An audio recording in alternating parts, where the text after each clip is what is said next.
Possessed property may be a deal breaker to some. To others, it's an asset, and sellers can command a premium on real estate that plays host to paranormal activity. Talk about a scary housing market.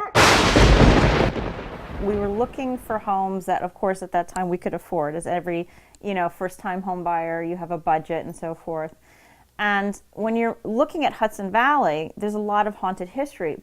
Holzer is the perfect example of someone for whom spookiness adds appeal. She is the daughter of pioneering ghost hunter Dr. Hans Holzer. We grew up in Manhattan, basically a real-life haunted family. My mother is Countess Catherine Buxhovenen, so we have royal Russian ties on that side of the family. And she worked with my father, traveling the world ghost hunting with him and researching.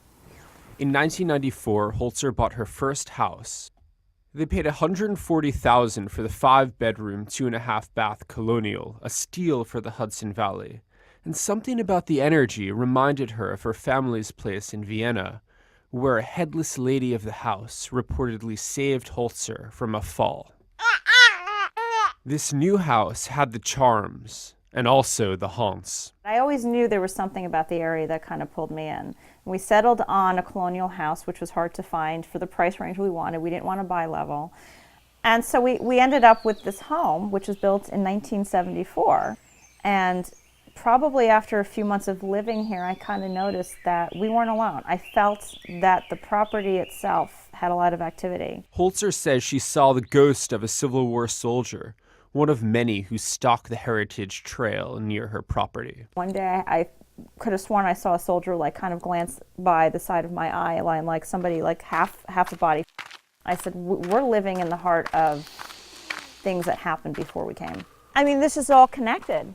So it's almost kind of like, well, yeah, you can put a building on a piece of property, but it doesn't mean anything. If the property has a haunted history, building or no building, you're going to run into something. Given her family provenance, Holzer found her Hudson Valley home all the more enticing.